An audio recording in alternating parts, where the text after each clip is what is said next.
KUAM News Headlines is presented by Calvo's Insurance, serving Guam for 80 years. Matson and the Adai Itano program. All new 2018 Kona by Hyundai, available at Cars Plus. IP&E Fueling Excellence, McDonald's of Guam, I'm Loving It, and King's Restaurant, located in Tamuning and Dedito. Always open, always local.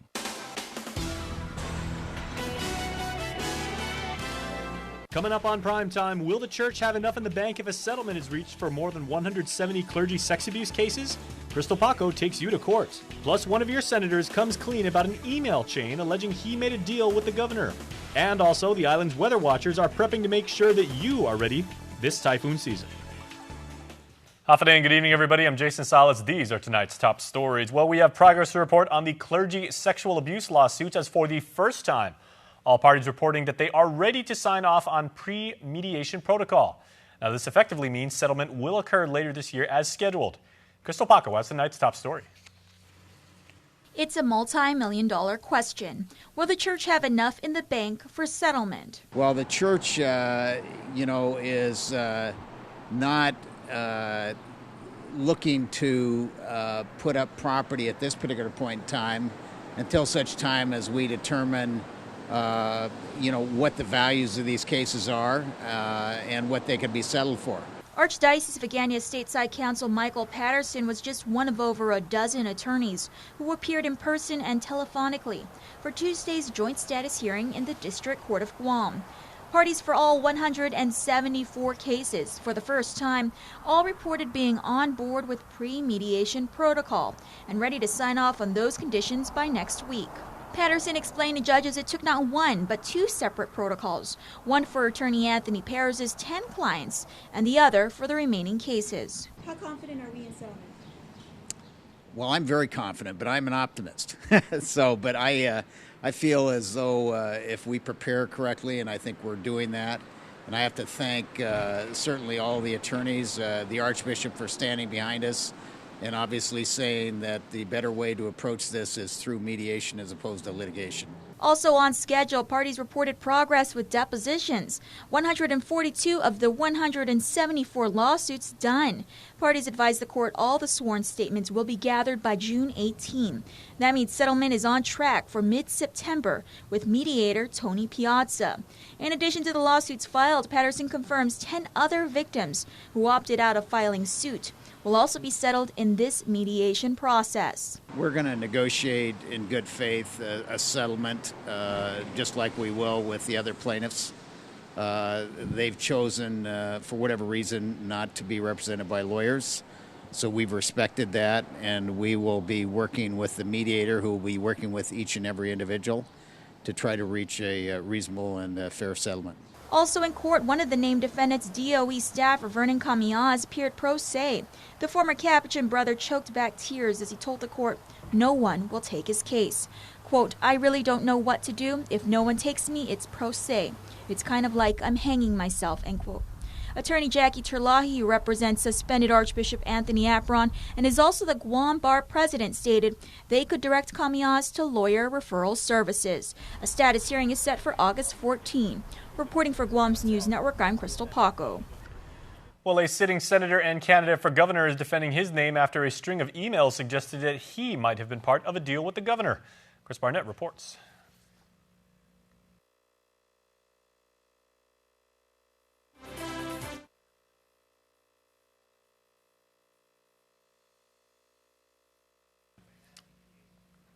Well, in other news tonight, one man was trying to get his life together and stay out of trouble, but that's when he found himself back in jail for allegedly plotting to kill a cop. For the first time in the 3 weeks since trial started, Jeremiah Isizaki speaks up and explains himself, what he meant when he said he wanted help with GPD officer Benny Babauta to take him off the streets. Crystal Paco has another report. He was plotting payback, not murder. Defendant Jeremiah Shizaki for weeks sat and listened as others testified, and many misinterpreted his words. Back in February 2012, he had asked his childhood friend, Janessa Corpez, for help with GPD officer Benny Babauta, who was also his uncle. On the stand on Tuesday afternoon, Ishizaki said he believed that a week prior, Babauta set him up. He was riding his bike home when a truck came from behind. He told jurors he was in fear for his life during the hot pursuit. He eventually hid in the jungle where he surrendered to police. Though he was arrested on traffic violations, he was later charged in both local and federal court for possessing a gun and drugs. Ishizaki stated he didn't have those items on him. In fact, he never even saw the gun until he was tried in federal court and eventually convicted. He told jurors that he believed Babauta planted the evidence, stating the cop had a reputation for doing so, which is why he wanted to set the cop up. Shortly after his arrest, Ishizaki's family posted the $5,000 bail. He'd catch up with his two friends, Michael Torrey and Brandon Belurin. The three took a trip to Agate, where Ishizaki wanted to check on someone who owed him cash. He'd end up at Corpus's house. The two hadn't seen each other for 12 years, but made small talk in her driveway. Ishizaki didn't have it all planned out. He only knew that Babauta had a reputation of making sexual advances on women. He had hoped Corpus could lure him to a secluded area. He'd fall for the trap and sexually harass her. She could record it all on camera.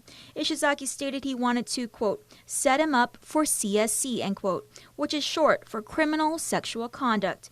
That plan never panned out, and 2 days later he found himself back in jail, accused of plotting to kill Babauta. He told Alt police that he had never plotted murder and even admitted to crying during the interrogation. I was trying to figure out other ways to. I wanted to go to IA, I wanted to go to internal affairs, I wanted to do all kinds of other things, but I'm just a little old me, you know, just me against everybody. So I just said I'm gonna let time take its course. That's the only way to let the light come through is when, because at the moment when this happened, boom, news, got the FBI in the news saying I'm a bad guy. I want to have a life free. I want to have a chance like everybody else, you know. Sometimes the officers, the society, sometimes the law enforcement, they don't give you that chance when you got tattoos or you're from a gang, or we're all human beings, we all want justice, you know. On the stand all morning, Corpus's mother, Pamela Fernandez, testified that she was there when Ishizaki came to her home to talk to her daughter. She stated at no time did Corpus appear alarmed, and not once did her daughter mention a plot to kill a cop. Fernandez also stated it was the police who instilled fear for their safety as they continued to speak about Ishizaki's criminal history. Reporting for Guam's News Network, I'm Crystal Paco. All right, everybody. A sitting senator and a candidate for governor is defending his name after a string of emails suggested that he may have been part of a deal with the governor. Chris Barnett has our next report. Fake news. That's how Senator Dennis Rodriguez characterizes an email chain sent to Island Media early this morning. Sent from an anonymous email account, I will disappear very soon at gmail.com. The emails show an alleged 2011 exchange between the governor and Rodriguez. In this exchange, which Rodriguez called fake, the governor asks for Rodriguez's support on a bond borrowing bill, and Rodriguez asks for the governor's help in forgiving his parents' tax debt. I'd never send those emails, so that's a fact. Number two, the way that is structured, the email structure, that's not how the signature mark of my email comes out. An AdLoop spokesperson also telling KUAM News the emails are fakes. Rodriguez chalking it up to dirty politics in an election year. This is the one issue that since 8 years ago when I first ran for office that they've tried to taint on me, saying, you know, I'm so close to the governor, I vote the governor's way because the governor's doing me a favor for my parents. Rodriguez said his parents had their day in court, and when it comes to their taxes, the governor had nothing to do with it. KUAM News files show Dennis Rodriguez Sr.'s tax case was tried before U.S. District Court Judge Joaquin Matabusin. Rodriguez said his parents were represented at different times by attorneys Tom Fisher and Patrick Seville. They were initially faced with paying millions of dollars in back taxes and interest, eventually reaching a settlement after an 11-year court battle. When asked if they had an unfair advantage over other people who owe back taxes, the gubernatorial candidate said no. That's not true. My parents went through the whole process. they had to make a lot of sacrifices. Rodriguez also addressing the administration, calling former Adelup staffer Troy Torres a political operative of the Rodriguez Cruz campaign. Senator Rodriguez said Torres does not work for the campaign, but he did admit Torres receives assistance from the Rodriguez family. I've never hid the fact, too, that Troy's my friend. He's like a brother to me. We're helping him. My family's helping him. And so I think that's, what he does. A lot of times, if you ask him, I tell him, say, hey, Troy, just kind of, maybe slow down, But, he's going through a lot. He's going through a recovery. He said it is no secret. As far as who is responsible for the allegedly fake emails, Rodriguez stopped short of naming names, but he did admit it could have been friendly fire from fellow Democrats or something coming from the administration as possible retaliation for Troy Torres' allegations of corruption. It could be any of them. It could be any of the my political opponents. For Guam's News Network, Chris Barnett reports.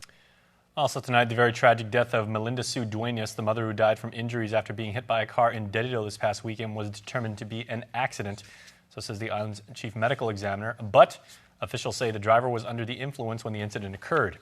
Initial police investigation indicate Duenas was trying to cross the road towards American Grocery when a Jeep traveling struck her. The driver of that vehicle, 66-year-old Edwin Bido, was arrested and charged with DUI. The Guam Police Department continues to look into the matter. Well, former Guam Police Department Colonel Mark Charfus faces a jury later this year. We, of course, reported that Charfus was demoted and then fired from the force after an incident down in Agate more than a year ago. He was seen on police body cam video yelling, responding officers calling to a report of fireworks. He's faced charges of official misconduct and obstructing governmental functions. That trial is set for the beginning of November. Well, in other agency news, DEPCOR Director Tony Lemoren appeared before the Rotary Club of Tumon Bay as this week's featured speaker. The head of the agency spoke on the current challenges the prison faces, including recent decreases in personnel, contraband smuggling, and weak security. This comes not to mention the financial cost of caring for hundreds of inmates after coming up $3 million short in his agency's fiscal year appropriation. Yeah, funding is a key component. We have to remember we're a 24/7 operation. We can't close the doors. I mean, there's always going to be people there, and we have to provide the services that they need, both medical, psychiatric, and we also have to feed them as well. So it's an operation that we can't shut the doors, and we constantly have to take care of these individuals. He also pointed out the department's efforts to reduce recidivism and promote societal reintegration for inmates through their rehabilitative programs, as well as community-based partnerships. Please stay tuned, everybody. There is more news after this. There are more ways to experience KUAM News than any other source on Guam. Download the KUAM News app for your Apple or Android device for 24/7 news, sports, videos, weather, streaming with KUAM radio, and important news alerts. And stay connected at home with Guam's first app for Apple TV. All available now from the App Store. A simple handshake. That's all Jake Calvo needed when he started his company. Today, 80 years later, we like to say thank you to all of you who have taken our hand in trust. Thank you to the dreamers. Thank you to the realists. Thank you to the family-oriented. Thank you to the entrepreneurial. Thank you to those climbing the corporate ladder. And to the ones starting a new life together. Thank you to the traditionalists and the edgy. To the young at heart and the old souls. Thank you to the daring, to the protective, to the practical. Thank you to the hopeful. To all of you from all of us, our deepest, happiest, and infinite thanks. 80 years here for you. 80 years thanks to you. Calvo's Insurance, a legacy of trust. Heavenly Father, this is the beginning of our journey to get us where you have willed for us to be. We ask you, Lord, to please grant us the grace to continue in our mission. We can't think of anybody better to lead us than someone that has built and expanded a business to help expand Guam and its economy. That leader is Lou Leon Guerrero. They welcome us into their homes, into their lives, because they want us, Lord. They want us to lead them to Advocate. But so we ask you, Lord, please grant us that grace. Grant us the grace to deliver what you have willed for us. Working hard, being because it's time for a change. It's time for a change in Adello.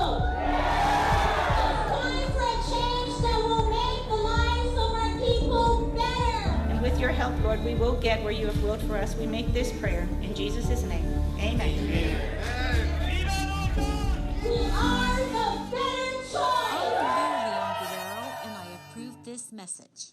In this divided world, there are still things that unite us. Great music, thrilling games, and the love for that perfect burger. Ruby Tuesday Guam, for the love of burgers menu. For a limited time, get an amazing burger for just $11.99. Lunchtime at Ruby Tuesday Guam. There are more ways to experience Guam via KUAM News, giving you what you want, when you want, and how you want it. From smart devices, Alexa, what's in the news? Here's your flash briefing. Over the web, on mobile, on streaming platforms, with immersive, interactive formats, and via social media where it's more than just content, it's conversation. More ways to keep you informed and entertained whenever you want it, wherever you are, on whatever device you're using. Welcome back, my friends, to Primetime, as a pair of new finalists have been named in the search for UOG's next president, as one controversial selection has withdrawn his candidacy. Now the top four will soon make a visit to the Miel campus, as Carmen Chalahi explains in our next story. In a turn of events, one candidate drops out and two make the cut. Dr. Hamid Shervani removed himself from the search for UOG president and will not be visiting campus. It was reported that Shervani has a controversial past amid allegations of sexual harassment and questionable management style. In light of his withdrawal, the Presidential Search Committee named not one, but two new finalists, Dr. Anita Borja Enriquez and Dr. Ronald Larson. Chairman Leon Guerrero says the reason they picked two is, quote, to prevent any further delays in the event something unforeseen happens, like another candidate withdrawing. The profile of the two new finalists note Dr. Borja Enriquez is a senior vice president of academic and student affairs at the University of Guam. She graduated from the Guam Communities College Vocational High School Division, holds a doctorate in international business and a master's in business administration from the home of the Tritons, making her the only local candidate in the search. She was also a founding member of the Guam Women's Chamber of Commerce Board, Guam Marketing Association, and the Guam Museum Board. The last candidate, Dr. Larson, serves as interim chancellor at Montana State University Billings and currently serves as vice provost. He has a bachelor's degree in chemical engineering from the same university and a doctorate degree from Pennsylvania State. Dr. Thomas Crize and Dr. Bruce Murphy remain in the top four, and all will be visiting UOG in the upcoming weeks. Meantime, Chairman William Leon Guerrero does admit the PSC is aware of a petition circulating to halt the process, but, quote, the presidential search will continue as planned and the integrity of the search process has remained intact. As reported, the search for a new university president is costing Guam's public university $100,000. Reporting for Guam's News Network, I'm Carmen Victoria Terlahi. All right, Carmen, thanks so much for that report. The Office of Public Accountability and other news has found that the public sector is fronting the cost of $5 million a year to pay employee health insurance. In an audit of GovGuam health insurance contracts from fiscal years 2014 to 2017, the OPA says total health insurance premiums amounted to $347 million, of which GovGuam paid more than half, to the tune of $275 million. Citing costs on paying higher retiree premiums and subscribers having the option to choose between three health insurance plans. The audit notes 84% of about 10,000 subscribers per year do not choose the lowest cost option. The OPA says this may change starting in fiscal 2019 because the lowest proposal will be selected, though they suggest GovGuam shift some of the costs to employees. Well, as you may notice of late, gray clouds and rain have taken over our skies, marking the beginnings of what is known as typhoon season right here on the island. Awareness and preparedness are at the top of the Guam Homeland Security's quest to educate the public about these natural occurrences. Kiani Mendiola explains.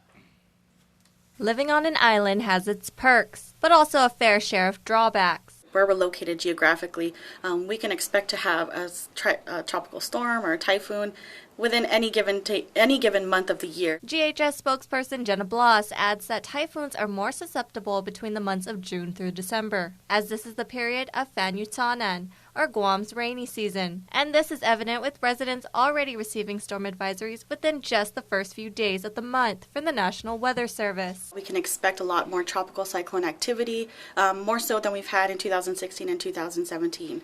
So the way they explained it was similar to what we experienced in 2015, and that's when we had Typhoon Dolphin. It was back in 2015, Guam experienced heavy rains and strong winds caused by Typhoon Dolphin. But it was our sister island of Saipan that felt the full force of the storm's devastating effects, putting the island in a state of duress for months. However, that's not to say that Guam and its residents are strangers to the power of typhoons. That's why it's really important that we really let people know that they should take the time now to prepare for these things. We might see a lot more activity later on in the year, and again, this is all guidance we receive from our partners with National Weather Service. And what better way to do that than to dedicate a whole month to typhoon preparedness? On Wednesday, Lieutenant Governor Ray Tenorio will officially declare June as Typhoon Preparedness Month. We are conducting a lot of outreach efforts, so we're trying to get out to the community, really teach them about preparedness efforts for typhoon, which can really be used for all hazards, so we're really excited about it. GHS will also host trainings in conjunction with the recently updated Catastrophic Typhoon Plan and kid-centric activities like a typhoon-themed puppet show. For a complete listing of this month's events and to find out how you can be more typhoon ready, you can visit their Facebook or website at ghs.guam.gov. Reporting for Guam's News Network, I'm Kiani Mendiola. Now, speaking of weather, let's go check out what's happening with ours.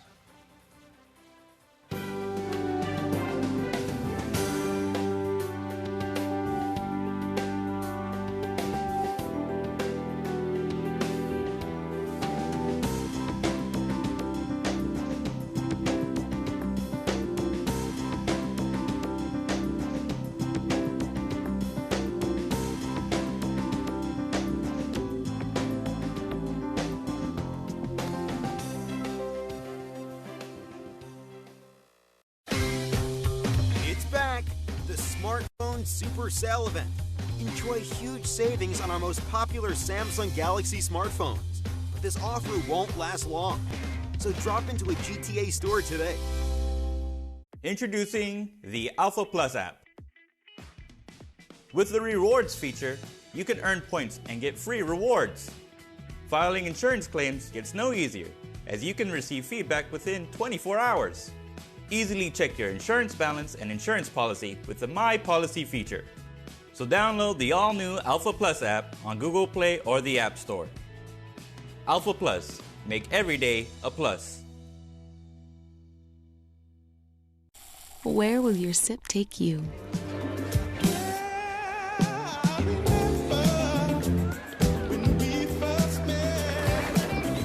You're gonna need more than an oil change.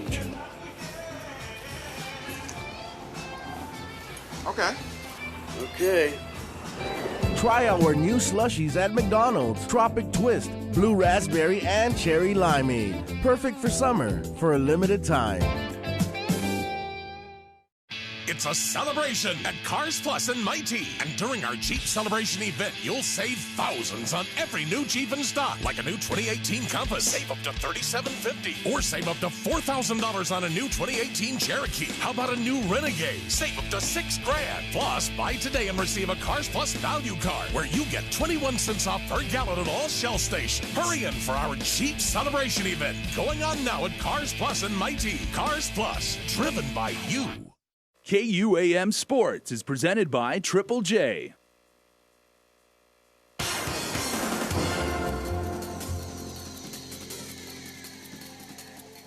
Dave Delgado here for KUAM Sports, brought to you by Triple J. On this show tonight, basketball highlights from the Tamuning and Agana Heights Gym High School football and some women's soccer for you. Check it out.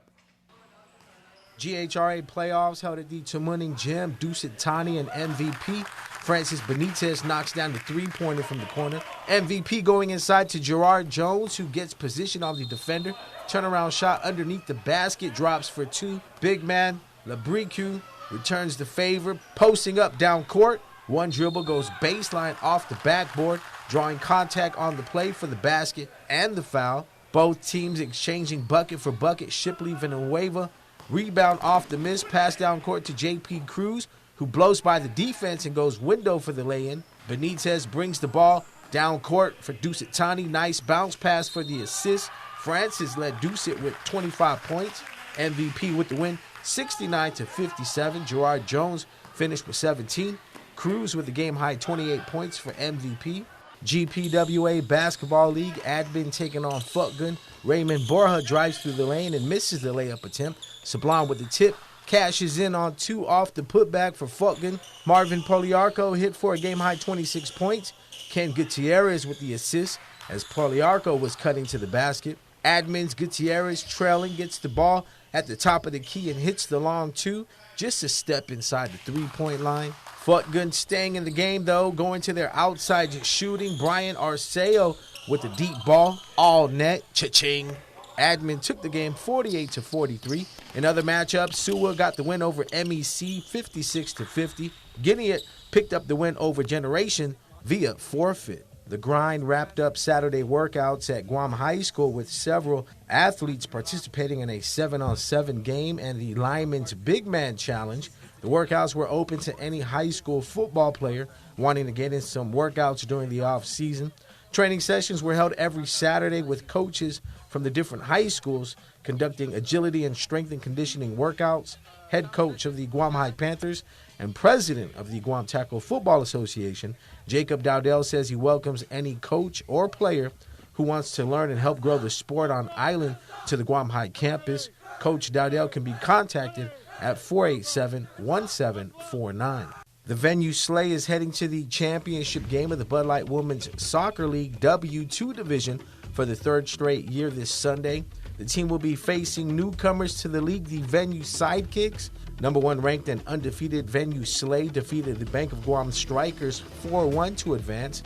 Golden Boot winner Brianna Benito scored all 4 goals for the Venue Slay. Number 2, the Venue Sidekicks defeated the IT&E Lady Bombers 4-0 to get to the finals. The championship game is set for 7 p.m. this Sunday at the Guam Football Association National Training Center. In the team's regular season matchup played in Week 5 of the season, the Venue Slay shut out the Venue Sidekicks 3-0. Well, that's going to do it for sports. We're back right after this. At Island Cancer Center, we treat our patients and their families like our family. We have all been touched by cancer, and it is important to feel comfortable and secure under the care of our health professionals.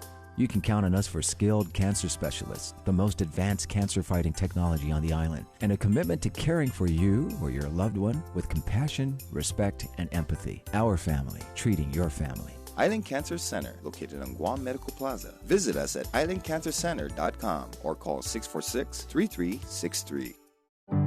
We're celebrating our 135th anniversary today, both in the outlying regions on which we hub and also here in Guam itself. It means so much to our team here in Guam. It means a lot to us in the Matson management team, because what it says is we're here to stay. It's a real physical manifestation of our commitment to this region. It's so important that we hire locally, we develop talent locally, we train locally. What's been a wonderful addition to our approach there is that many of the people who started off in Guam have gone off into significant leadership roles elsewhere in the company. This is our headquarters here in Guam in Micronesia. And when we talk about putting down our roots, it's not just doing business, it's about everything we do with our friends, our customers, and our employees. I believe that nobody can replicate what we do, and that's why we have such a great team and such a great service and why we're successful. This is our home, this is our life, and we're happy to make a difference in everyone else's life.